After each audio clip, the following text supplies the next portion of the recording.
नमस्कार दोस्तों, OCN network में आपका स्वागत है।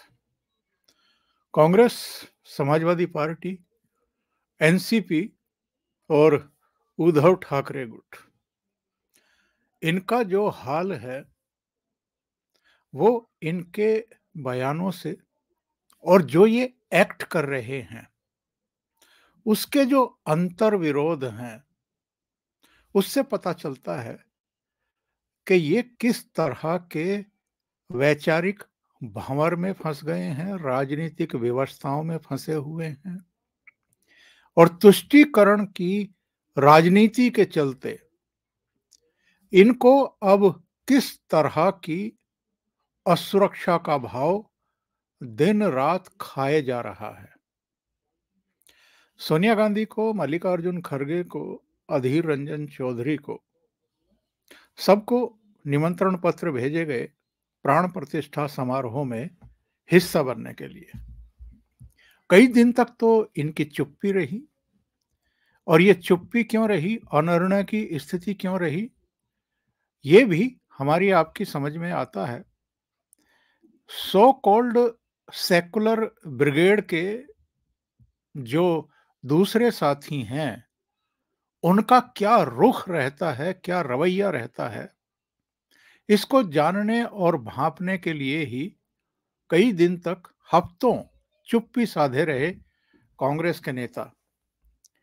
और जब इनको लगा कि कुछ दलों ने बयानबाजी शुरू कर दी है और कुछ शंकराचार्यों को भी इन्होंने पर्दे के पीछे से बयानबाजी करने के लिए उकसाया, उन्होंने अपना काम भी करना शुरू कर दिया। ऐसे शंकराचार्य जो घोषित रूप से कांग्रेसी हैं या जो भारतीय जनता पार्टी, आरएसएस या नरेंद्र मोदी का विरोध ही करते आए हैं, उन्होंने भूमिका निभानी शुरू कर दी।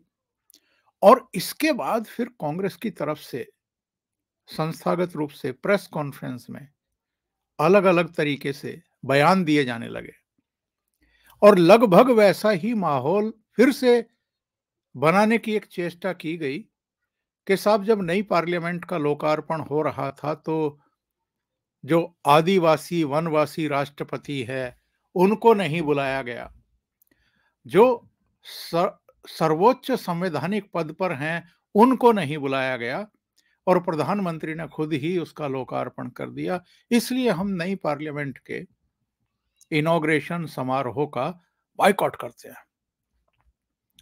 ऐसे अनेक दृष्टांत हैं, ऐसी अनेक घटनाएं हैं।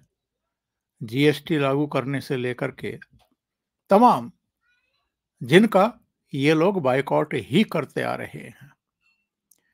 और अब तो इंतहा हो गई, ये तो मतलब हद है कि इतने दशकों, बल्कि मैं तो कहता हूं सदियों की लड़ाई के बाद जब भगवान राम का भव्य मंदिर बन रहा है और उसमें रामलला की प्राण प्रतिष्ठा होने वाली है, तब भी आप क्षुद्र राजनीति पर उतर आए हैं। राहुल गांधी मणिपुर से और मुंबई तक की 15 राज्यों की यात्रा पर निकले हैं, लोकसभा चुनाव से ठीक पहले निकले हैं। और इसको लेकर के जो इनके घटक दल हैं, इंडिया अलायंस के जो सहयोगी दल हैं, उन्हीं की त्योरियां चढ़ गई हैं। अब वो तरह तरह के सवाल खड़े कर रहे हैं। इस बीच मणिपुर से जब ये सो कॉल्ड न्याय यात्रा शुरू होने वाली थी, उस समय जो भाषणबाजी हुई है, तो जरा देखिए कि मल्लिका अर्जुन खड़गे के जवान पर क्या वाक्य आया है।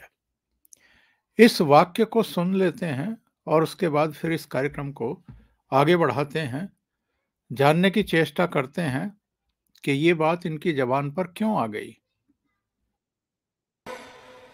मोदी जी आते हैं वोट पूछने के लिए, लेकिन जब मोदी जी यहाँ के लोग मुसीबत में हैं तो उस वक्त इधर मुंह पे वो समंदर के ऊपर शहर करते फिरते हैं। अरे भाई, मुख में राम बगल में छुरी, ये मत करो जनता के साथ। यही हम चाहते हैं। सभी को भगवान की याद आती है, भगवान के बारे में सभी लोग आस्था, कोई शक नहीं है, लेकिन वोटों के लिए मत करो। वोट मांगने के लिए, वोट पाने के लिए ये सब ढोंगबाजी नहीं करना चाहिए। लड़ो, खूब लड़ो, उसूलों के लिए लड़ो। हम भी लड़ते हैं। हमारे उसूलों के लिए हमारे पुरखों ने, जवाहरलाल नेहरू जी ने, महात्मा गांधी जी ने जो उसूल हमको दिए हैं, उसके लिए हम लड़ते हैं। सेक्युलरिज्म के लिए लड़ते हैं, लिबर्टी के लिए लड़ते हैं, इक्वालिटी के लिए लड़ते हैं, सोशल जस्टिस के लिए लड़ते हैं, संविधान बचाने के लिए लड़ते हैं। हम लड़ रहे हैं, तुम भी ऐसा तुम्हारा करो। सब छोड़ के ये लोग आज अपना उसमें धर्म की मिलावट करके लोगों को भड़का हमेशा लोगों के साथ है, गरीबों के साथ है। हम जब पार्लियामेंट में विंटर सेशन में, क्या कहा इन्होंने, मुंह में राम बगल में छुरी। अब मुझे ये बताइए कि भगवान राम का प्राण प्रतिष्ठा समारोह है, पूरे देश में और विदेशों में भी खुशियां मनाई जा रही हैं। एक उत्सव जैसा माहौल है, हर तरफ जिधर भी देखिए लोग आह्लादित हैं, आनंदित हैं। सब 22 जनवरी की बाट जोह रहे हैं, प्रतीक्षा कर रहे हैं। और बिना किसी भेदभाव के जो न्यास है, विश्व हिंदू परिषद है, उसने खुद एक एक के पास जाकर के सभी पार्टियों के अध्यक्षों को निमंत्रण पत्र या तो स्वयं दिए, इनके शीर्ष नेतृत्व के लोगों ने दिए, या डाक से भेजे गए, या किसी दूसरे को भेज करके वो निमंत्रण पत्र दिए गए, ताकि ये ना हो, ये आरोप ना लगाया जा सके कि ये तो प्रधानमंत्री नरेंद्र मोदी का या सरकारी कार्यक्रम बन गया है या भारतीय जनता पार्टी का कार्यक्रम बन गया है। लेकिन इसके बावजूद यही लाइन पकड़ी है इन लोगों ने कि ये तो प्रधानमंत्री का निजी कार्यक्रम है। तो जितने वहां 8,000 के आसपास लोग आने वाले हैं, करीब 60 देशों के प्रतिनिधि भी वहां पर होंगे, और जो अलग अलग देशों के राजनयिक हैं उनको भी निमंत्रण पत्र गया है। फिल्म क्षेत्र से, खेल के क्षेत्र से अलग अलग जो विधाएं हैं, उनके जो जाने माने खिलाड़ी हैं, चेहरे हैं, वो भी वहां पहुंच रहे हैं। तो फिर भी ये नरेंद्र मोदी का निजी कार्यक्रम हो गया है। और जिस तरीके से इन्होंने दोहरा रवैया अपनाया है, जो पाखंडपूर्ण रवैया एक तरीके से ये अख्तियार कर रहे हैं, वो और भी चौंकाने वाला है। और ये दोहरा मानदंड क्यों? क्योंकि उद्धव ठाकरे ने प्रेस कॉन्फ्रेंस की, संजय राउत के तो लगातार बयान आ ही रहे हैं, और तरह तरह की, मतलब वो एक एलिगेशन लगा करके एक ये परसेप्शन क्रिएट करने की कोशिश कर रहे हैं कि जैसे अयोध्या में जो कुछ हो रहा है उस पर भारतीय जनता पार्टी ने या प्रधानमंत्री नरेंद्र मोदी ने या संघ ने ही एक तरीके से कब्जा किया हुआ है। तो वैसे तो ये भारतीय जनता पार्टी जवाब दे सकती है कि भाई आपका अपना कंट्रीब्यूशन क्या है। और अगर अदालती लड़ाई की बात करें तो वहां भी रविशंकर प्रसाद से लेकर के तमाम जितने अधिवक्ता लड़ रहे थे, रामलला की तरफ से भी और विश्व हिंदू परिषद और संघ की तरफ से भी, उनकी अपनी एक भूमिका रही है, बहुत लंबा संघर्ष रहा है। और 80s से लेकर के अब तक जितने भी आंदोलन हुए हैं उनमें भी संघ की, विश्व हिंदू परिषद की, भारतीय जनता पार्टी की एक भूमिका रही है। और इन्होंने ही मूवमेंट के समय वो उद्घोष भी किया था कि रामलला हम आएंगे, मंदिर वहीं बनाएंगे। और बार बार ये संकल्प पत्र में भी, दृष्टि पत्र में भी भारतीय जनता पार्टी ने कहा है कि हम राम मंदिर के निर्माण का मार्ग प्रशस्त करने के लिए हर संभव प्रयास करेंगे। वो उन्होंने किया भी है। फिर अगर लोकार्पण समारोह में, प्राण प्रतिष्ठा समारोह में आपको ससम्मान आमंत्रित किया जा रहा है, तो जितने भी आपने अतीत में पाप किए हैं, उनको धोने का एक अवसर था ना आपके पास, तो वो अवसर तो आपने गंवा दिया। अब आप चोर दरवाजे से, दूसरे तरीकों से ये कह रहे हैं कि हम भी जाएंगे पर 22 को नहीं जाएंगे। यानी 22 जनवरी को जब प्रधानमंत्री के हाथों प्राण प्रतिष्ठा होगी, तो ये उसका हिस्सा नहीं बनेंगे, लेकिन बाद में जाएंगे। अखिलेश यादव का चतुराई भरा बयान देखा। चंपत राय को अब चिट्ठी लिख रहे हैं। पहले स्वामी प्रसाद मौर्य की जो भी बकवासबाजी रही है, बयानबाजी रही है रामचरितमानस को लेकर के, भगवान राम को लेकर के, तब ये चुपचाप बैठे थे और आपराधिक चुप्पी साधे बैठे हुए थे। अब इनकी भी बयानबाजी आ रही थी, लेकिन जो माहौल पूरे देश में इस समय देखने को मिल रहा है और विशेषकर उत्तर प्रदेश में जो एक वातावरण बन गया है, पूरी तरीके से राममय हो गया है उत्तर प्रदेश। केवल अवध की बात मैं नहीं कर रहा, अयोध्या की बात मैं नहीं कर रहा हूं, पूरे उत्तर प्रदेश में ये माहौल बन गया है। तब अखिलेश यादव को लगा कि केवल यादव और मुस्लिम वोटों से काम चलेगा नहीं। अगर जो मैसेज चला गया है वो परसेप्शन क्रिएट हो गया और हिंदुओं में ये बात चली गई कि हम पूरी तरीके से राम मंदिर के विरोधी हैं या प्राण प्रतिष्ठा के विरोधी हैं, यानी राम के विरोधी हैं।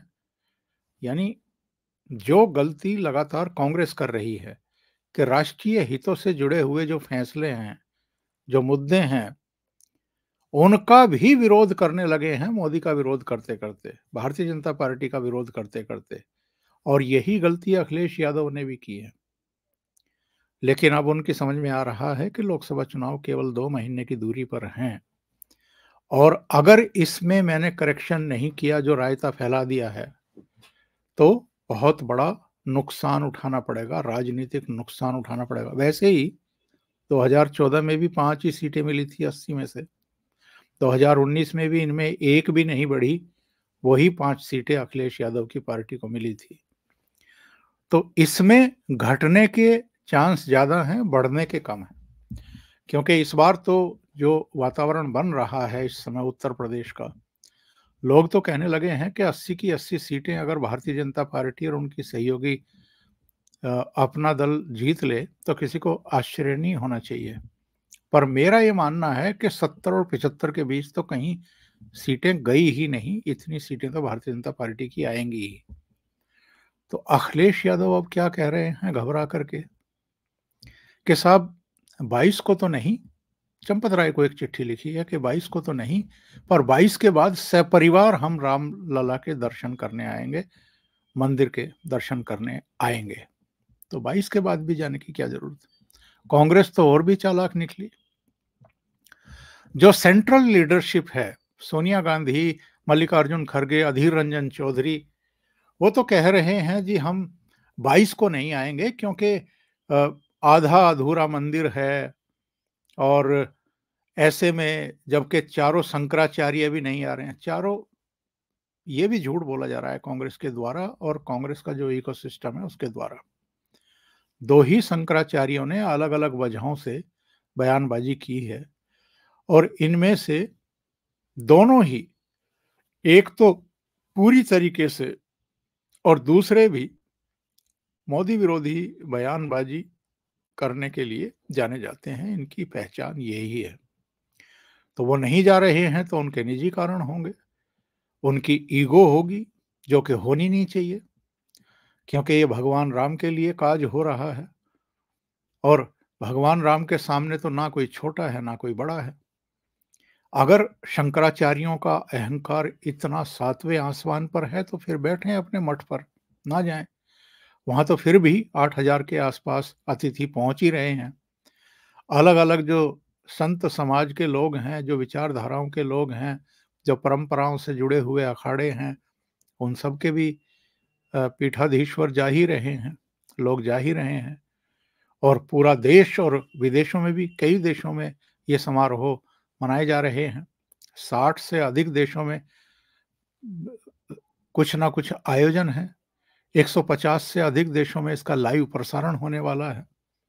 तो ये ना जाएंगे तो यही अलग थलग पड़ेंगे। और हिंदू समाज के लिए इन्होंने अब तक किया क्या है, इनका कंट्रीब्यूशन क्या है, लोग अब सवाल पूछना शुरू करेंगे। तो एक तरफ कांग्रेस का शीर्ष नेतृत्व कह रहा है कि हम नहीं जाएंगे, और दूसरी तरफ आज जो इनके उत्तर प्रदेश के प्रदेश अध्यक्ष हैं अजय राय, और जो उत्तर प्रदेश कांग्रेस के प्रभारी हैं अविनाश पांडे, उनके नेतृत्व में एक प्रतिनिधिमंडल जा रहा है सरयू में स्नान करने के लिए अयोध्या, और उसके बाद रामलला के दर्शन भी करेंगे ये लोग। तो ये सब क्या है? समाजवादी पार्टी और कांग्रेस के बीच ही एक लड़ाई छिड़ी हुई है। आप जरा याद करिए कि अखिलेश यादव पहले क्या बयान दे रहे थे। उसके बाद जब कांग्रेस ने कहा कि हम नहीं जाएंगे, तो अखिलेश यादव ने अचानक अपना रवैया बदल लिया और कहा कि 22 तारीख के बाद हम तो जाएंगे। अब कांग्रेस उनसे पहले ही, यानी आज 15 जनवरी को ही अपना प्रतिनिधिमंडल वहां भेज रही है। तो जो मल्लिकार्जुन खड़गे कह रहे थे अपने भाषण में कि मुंह में राम बगल में छुरी, ये तो कह रहे हैं बीजेपी के लिए, प्रधानमंत्री नरेंद्र मोदी के लिए, लेकिन एक्चुअल में बगल में छुरी कौन लिए घूम रहा है और कौन अब बाधक बनता रहा है भगवान राम के मंदिर के निर्माण में भी, और कौन मुकदमों को तारीख पर तारीख के लिए बाध्य करता रहा, दशकों तक इस मामले को कोर्ट कचहरी में लंबित रखने के लिए कौन जिम्मेदार है, किस पार्टी से जुड़े हुए वकील थे वो। इसी तरीके से उद्धव ठाकरे ने शुरू में कहा कि हमें तो निमंत्रण पत्र ही नहीं मिला है, फिर न्यास के लोगों ने कहा कि नहीं, सबको निमंत्रण पत्र भेजे गए हैं, नहीं मिला है तो फिर भेजे जाएंगे। उनके बयान किस तरह के आ रहे थे? उनके तो और भी गैर जिम्मेदाराना बयान थे, और वो भी बाला साहब ठाकरे के सुपुत्र हैं, ये सुपुत्र हैं, पुत्र हैं, ये तो आप ही तय करिए। एनसीपी प्रमुख, जिनकी इन दोनों की पार्टी टूट गई है, उद्धव ठाकरे की भी टूट गई और शरद पवार की भी टूट गई। शरद पवार कह रहे हैं कि मुझे निमंत्रण पत्र नहीं मिला है, फिर कह रहे हैं कि अगर मिलता तो भी नहीं जाता। उसके बाद अब जो माहौल बन रहा है पूरे देश में, उसको देखते हुए उनका बयान फिर आता है। कहते हैं कि अभी तो वहां भीड़ भाड़ होगी, बाद में जाकर के मैं दर्शन जरूर करूंगा।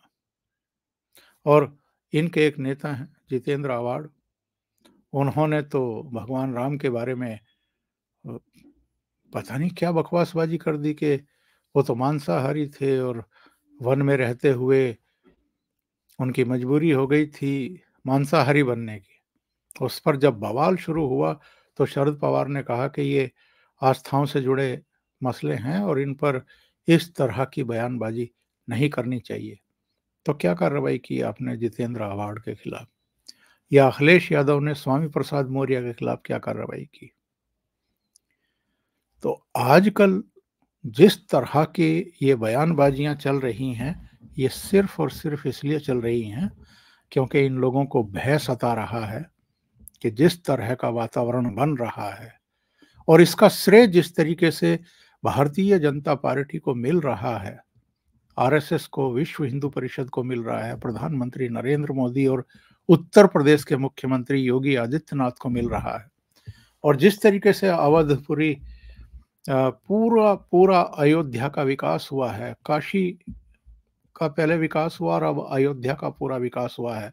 इंटरनेशनल एयरपोर्ट बन गए हैं, हाईवे एक्सप्रेसवे से जुड़ रहा है, भव्य और सुविधाओं से संपन्न रेलवे स्टेशन का जो है वहाँ पर पुनर्निर्माण हुआ है।